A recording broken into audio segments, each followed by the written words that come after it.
The gods look down on the city of Babylon. Its massive tower reaches into the sky. Walls wide enough to host chariot races atop them wrap around the city. Beautiful architecture and golden statues adorn every street and temple. The rulers of Babylon know wealth beyond any foreign king's dreams. Their citizens embrace the vibrance of life and protection only the walls of Babylon can offer. Too bad it all has to end in death and destruction.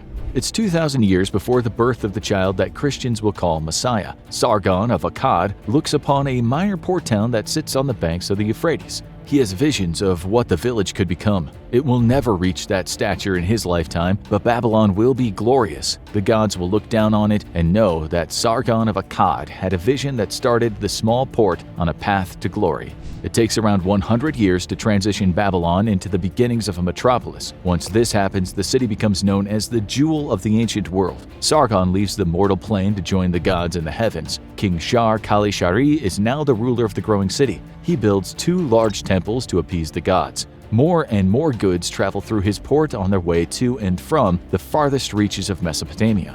For hundreds of years, the city grows. The kings of different empires rise and fall. It's not yet time for Babylon to conquer the world, but that day will soon come. With every season that passes, more people discover opportunities within Babylon. Shipping lanes passing through the city grow, and with them, the amount of wealth accumulated by its rulers increases. Babylonians are some of the first people to see the newest and most exotic goods as they pass through Mesopotamia. New ideas and stories are unloaded off the boats, along with supplies and riches. Technology that can only have been bestowed on people by the gods is introduced to the populace. Scholars and workers use these innovations to develop some of the first forms of writing, mathematics, and irrigation. Babylon is no longer a backwater port in Mesopotamia, it's a thriving city, and in the coming years, it'll become the richest and most powerful urban center in the entire world.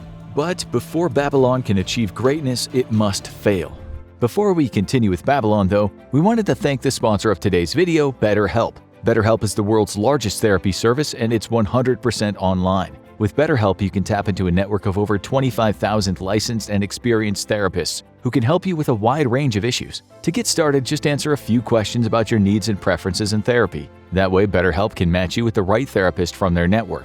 Then you can talk to your therapist however you feel comfortable, whether it's via text, chat, phone, or video call. You can message your therapist at any time and schedule live sessions when it's convenient for you. If your therapist isn't the right fit for any reason, you can switch to a new therapist at no additional charge. With BetterHelp, you get the same professionalism and quality you expect from in-office therapy, but with a therapist who is custom-picked for you, more scheduling flexibility, and at a more affordable price. Get 10% off your first month at betterhelp.com/infographics. And I've also linked them below in the description, or scan the QR code. Now, back to Babylon.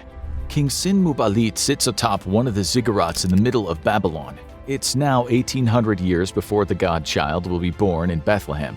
Sin-Muballit gazes across the landscape at the bustling city. The temple is dedicated to Marduk, the chief god that watches over Babylon. He knows that the city is growing in wealth, but it's missing something. All of the people that enter its walls via boat or caravan add a little bit of their own culture to the city. The walls are strong and business is thriving, but there could be more. Sin-Muballit asks for guidance from the gods. Then it dawns on him. It's not enough for Babylon to be powerful, it must be beautiful as well. King Sin-Muballit makes it his mission to beautify the city, to make it not just a wonderful place to live, but something the gods would be jealous of. However, in order to do this, the king needs more subjects and influence in the region. He orders the workers, slaves, and artists of Babylon to construct more temples, golden statues, and vibrant pieces of art. While this is happening, Sin-Muballit gathers his army and begins a military campaign against one of the most powerful city-states in the region, Larsa. Battles are fought in the desert, blood soaks into the sand. Sin-Muballit's infantry and cavalry fight valiantly but are eventually overcome by the superior Larsa force. Sin-Muballit is forced to abdicate his throne and go into exile. His son will take his place. For Sin-Muballit, it feels like the gods have forsaken him, but for Babylon, things are about to change forever. Their new king will continue his father's work and turn Babylon into something more than just a city. It'll become the heart of a vibrant empire. King Hammurabi replaces his father as king of Babylon, 1759 years before the birth of Christ. When the king of Larsa comes knocking at the gates of Babylon, Hammurabi welcomes him in. He reassures the ruler of Larsa that he's not like his father and wants nothing more than to make sure Larsa thrives. This is a lie, but Hammurabi sells it well. Within the walls of the city, Hammurabi continues the beautification of Babylon. However, this is partly to create a distraction from what he is actually doing. In secret, Hammurabi is training an army that'll conquer the surrounding city-states and make Babylon the dominant power in the region. Larsa believes that their troubles with Babylon are over. Hammurabi is nothing but submissive and helpful. When forces of the neighboring region of Elamites invades Larsa, Hammurabi sends his newly trained military to aid in the fight. With the help of the new Babylon army, Larsa is able to repel the attack. The king of Larsa showers Hammurabi with praise. The Babylonian king accepts the thanks with a wicked smile creeping up the sides of his lips. Once the Elamite forces are dealt with, Hammurabi turns his army on the weakened city-states in the region.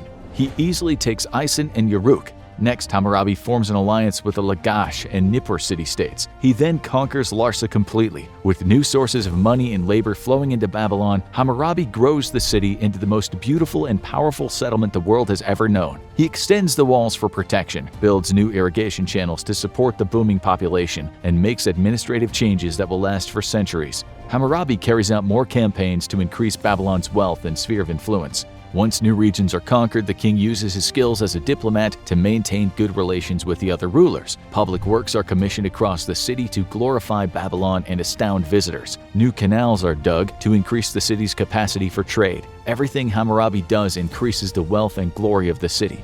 Hammurabi makes Babylon into an empire that rivals all others in the region, and as time passes, the city of Babylon becomes the largest and most powerful urban center in the known world. The king implements a new system of laws called the Code of Hammurabi, which he starts in his magnificent capital. It's one of the oldest forms of official law in the entire world. The Code of Hammurabi is carved into stone tablets and structures across the empire, ensuring they'll survive the test of time. People no longer have to guess what the laws of the land are, and they can read them written in stone. Individuals who used to get away with a slap on the wrist for committing crimes are now served a quick and merciless justice by the Code of Hammurabi. There are 282 laws. Inhabitants of the city are held to the highest standards, and punishments can be carried out by other citizens and the guards of Babylon. Rules such as, if he break another man's bone, his bone shall be broken. If a man knocks out the teeth of his equal, his teeth shall be knocked out. And if a builder builds a house for someone and does not construct it properly, and the house which he built falls in and kills its owner, then that builder shall be put to death. Apply to everyone. These are strict and harsh laws, but they keep relative peace and order within the city walls. By 1755 BCE, Hammurabi controls all of Mesopotamia and rules it from the city of Babylon. In fact, Hammurabi has been so successful that Babylon no longer just means the city itself, but the empire as a whole. He's not quite a god, but he is as close as one can get. Hammurabi conquers the region using force along with diplomatic negotiations between powerful city-states that prove to be mutually beneficial. The city of Babylon now houses over 100,000 people within its walls. It's the largest and most populated urban center that the world has known. Hammurabi rules from a massive palace, of which the likes will never be seen again. Its halls are adorned with golden statues and works of art. Entire surfaces are covered in jewels and priceless paintings. The king even sits at a table of pure gold. But like everything in the mortal realm, all must come to an end. Hammurabi may be thought of by some as a god, but he is only mortal. He lives to the age of 60 and passes away. Hammurabi is succeeded by his sons, who will watch in horror as their father's once great city falls apart all around them. And even though Babylon is about to crumble, it will rise again. This is the way of the wealthiest and most powerful city in the ancient world. It's as if the gods want to give the Babylonians one more chance to thrive. But before this second chance, the great city will be ravaged by enemy soldiers and their rulers. Hammurabi's sons are not brilliant leaders or savvy diplomats. They do not have the dedication, talent, or vision that their father possessed. Outside powers realize this and seize the city for themselves. The Kassites conquer Babylon and rename the city Karduniash. And although Babylon might have changed rulers and its name, the wealth of the city continues to grow. Regardless of which empire it's a part of, the ports still thrive. The people continue to innovate and the riches keep pouring in. During this time, enormous ziggurats are built to celebrate the gods. This monumental architecture is so impressive it leads to stories and myths spreading across the empire. The most famous of these accounts is later written down in the Torah and makes its way into the Genesis story in the Bible. It's said that the builders of Babylon are so ambitious that they want to build a tower that reaches the heavens. And although there is some truth to this, as the ziggurats are believed to have been constructed to bring worshippers closer to gods, what happens next is most likely an exaggeration. When God sees the hubris of the builders of Babylon, he casts a curse that causes everyone to speak a different language. Without being able to understand one another, the builders cannot finish the tower, and it never reaches the heavens. This structure becomes known as the Tower of Babel. However, the story itself is probably just a lesson incorporated into the Jewish belief system as a warning that only God can choose who goes to heaven. Even though the tale of the Tower of Babel is exaggerated, a tall structure in Babylon does exist. This ziggurat is estimated to be around 100 meters high and is one of the tallest structures in ancient Mesopotamia. In 1595 BCE, King Marcellus leads his Hittite army to sack Babylon. The city has lost much of its power and, without a strong ruler, eventually succumbs to the marauding armies from other parts of Mesopotamia. The dark ages of Babylon are about to begin, yet even in the darkest night there is light. Babylon will rise again like a phoenix from the ashes, and it will make those who conquered it pay dearly. For centuries, the city has been controlled by various empires, but the Assyrians always seem to regain power. As the 7th century BCE begins, the Babylonians can no longer tolerate being oppressed by outside rulers. Revolts break out across the city. King Sennacherib tries to control the populace of Babylon, but they will not be reasoned with. He becomes fed up with the Babylonians and sends his military to suppress the rebellion. People run through the streets screaming as Assyrian soldiers slaughter men, women, and children. Businesses are burnt to their foundations, homes raided. The entire city becomes a war zone. Babylon is razed to the ground. Its ruins are left to smolder as a sign that disobedience will not be tolerated. People around the empire are horrified by Sennacherib's violent response in Babylon. The city is still revered. The populace is so disgusted by the king's treatment of Babylon that his own sons assassinate him as an act of revenge. King Esarhaddon becomes the city's new ruler and immediately implements a series of campaigns to rebuild Babylon and return it to its former glory. Babylon is set on a path that will lead to a new empire. Unique works of art are created to venerate the city, temples are rebuilt, and Babylon gains a reputation for being the capital for culture and learning. Then the unimaginable happens. The Assyrian Empire falls and Babylon finds itself in a power vacuum. Babylon starts to regain its former power. King Nabopolassar takes the throne and begins strategically building alliances in the area. It'll be several years before Babylon once again reestablishes itself as the most powerful city in the world and rebuilds its empire. When Nabopolassar's son rises to the throne, Babylon will have grown to become larger and more powerful than ever before. It's during this time that Babylon conquers lands across Mesopotamia, and its wealth grows to unimaginable levels. Nebuchadnezzar II ascends to the throne in 605 BCE. Babylon is now around 2,200 acres and has a population of well over 100,000 people. All who visit the city are in awe and spread word of its magnificence across Mesopotamia. Many revel at the massive gardens and impressive art. Others write about the great Ziggurat et Menanche, known as the foundation of heaven and earth. The new king walks the streets of Babylon escorted by elite soldiers. He gazes upon the stalls of different merchants selling spices and goods from across the empire. He looks upon the ships sailing down the Euphrates and entering the complex system of canals and docks within the city walls to bring even more wealth to Babylon. Nebuchadnezzar visits the military camps to watch soldiers train, so he might use them to extend the borders of his domain even further. It seems as if nothing can stop the expansion of this new Babylon. Nebuchadnezzar II continues the tradition of building monuments and fortifying the city. He constructs bigger and stronger walls that stand 40 feet high. They're so massive that said chariot races can be held atop them while spectators watch the events from below. The king has the Ishtar Gate constructed as part of his plan to beautify his empire's capital and as an impressive monument to welcome people into the city. Rumors of hanging gardens spread throughout the empire. The hanging gardens of Babylon consist of exotic plants, magnificent fountains, and beautiful walkways. The structure is so beautiful that it's considered one of the wonders of the ancient world. However, these gardens might not actually be in Babylon. It's through an ancient game of telephone and the veneration of the city which leads people to believe that the gardens are located within its walls. Instead, the hanging gardens might have been built by the Assyrian king Sennacherib and located in his capital of Nineveh. This information could have become distorted by famous scholars such as Herodotus and Diodorus, making the Hanging Gardens of Babylon infamous even if this is not where they existed. Nebuchadnezzar builds more temples and shrines to the gods within Babylon's walls to ensure they look favorably on his new empire. The ports are extended to increase trade and bring in more wealth. The supply of goods and money coming into Babylon seems endless. The king has 3 palaces, each more impressive than the last. Nebuchadnezzar uses his military to expand his empire. He conquers Jerusalem and deports thousands of Jewish people to Babylon as slaves. But like all the rulers that came before him, Nebuchadnezzar eventually dies, and with his death, the mighty city of Babylon begins to fall once again.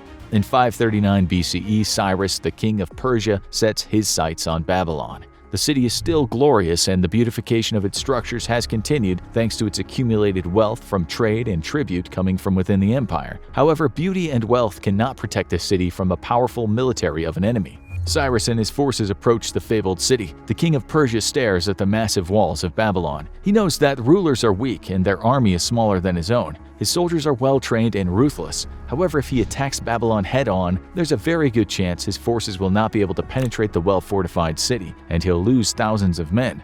Cyrus ponders his predicament and meets with his military advisors. They conclude that the Euphrates is the lifeblood of the city, but it could also be its downfall. Cyrus orders his soldiers to start digging tributaries upstream. This causes the Euphrates waters to flow away from Babylon. Day after day, the water level flowing into the city lowers. Cyrus waits patiently for the opportune moment.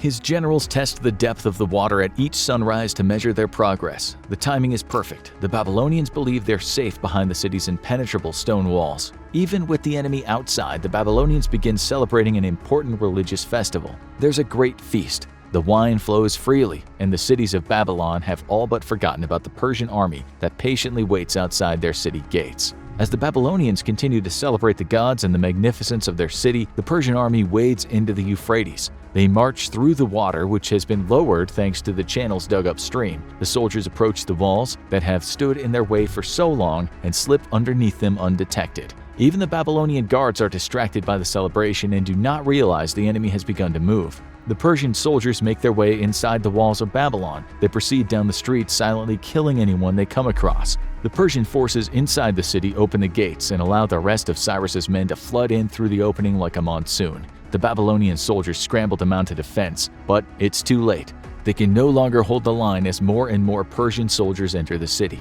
Babylon has fallen. The richest and most beautiful city in all of Mesopotamia is once again at the mercy of a foreign power. The Persian forces do not destroy the city, but instead deal with any resistance they come across and keep the infrastructure, palaces, and temples largely intact. It would have been a shame to ruin such a magnificent city. Cyrus incorporates Babylon into his empire, where it flourishes. Babylon becomes a major hub of education, mathematics, and science. New forms of art that marry Persian and Babylonian influence pop up in the city. Cyrus makes Babylon one of his major administrative capitals to help rule the empire. Advances in cosmology and astronomy are produced, which in turn help with navigation, agriculture, and creating an even more precise calendar. Many believe that Babylon fell when Cyrus conquered the city and incorporated into the Persian Empire. However, most evidence points to the contrary. Babylon may not rule its own empire anymore, but the city itself continues to amass wealth. Its ports are now open to goods coming in from the furthest reaches east, which means new and even more exotic plants, animals, and spices are making their way into Babylon. The original identity of the Babylonians is still present in the city, but with a mix of other ethnicities. Yet there are still some who are unhappy to be under the rule of another king. Factions within Babylon long for a time when they ruled themselves and spread their own influence across Mesopotamia. This growing unrest will be the great city's final undoing. Cyrus eventually passes away, and his son Cambyses becomes the new ruler of Persia. However, his rule is short, and he is replaced by Darius I. Throughout this time, unrest is growing in Babylon. The Persian kings are not taking their duties to Babylon seriously. They do not engage in religious festivals or spend significant time ruling from the palaces of the city. Babylon needs a king, and the Persians are not meeting their standards. In 522 BCE, revolts break out across the city. Persian forces are called in to keep the peace. Babylonians rally behind figureheads such as Nebuchadnezzar III and Nebuchadnezzar IV to wage an internal war against their Persian overlords. The Babylonians force the Persians out of their city and try to fortify their position, but Darius will not let go of his hold on Babylon. More forces are dispatched to the rebellious city on the Euphrates. Battles are waged and soldiers are slaughtered. The river runs red with the blood of Persians and Babylonians alike. Darius finally regains control of the city and stations more of his forces there to suppress any potential uprising. He will not allow Babylon to separate from Persia. For decades, tense relationships between the king of Persia and the Babylonians continue. King Darius is succeeded by his son Xerxes. As power shifts and Persia has to deal with uprisings in Egypt and other parts of their empire, Babylon again sees a chance to regain its independence. In 484 BCE, another revolt erupts in the city. It started by two men who become known as the rebel kings. Their names are Bel-Shimani and Shamash-Erba. Once again, the Persians deal with the impedance of the Babylonian rebels by using force. Even more Persian troops are sent to the region to reclaim lost territory around Babylon before sieging the city and disbanding the rebellion.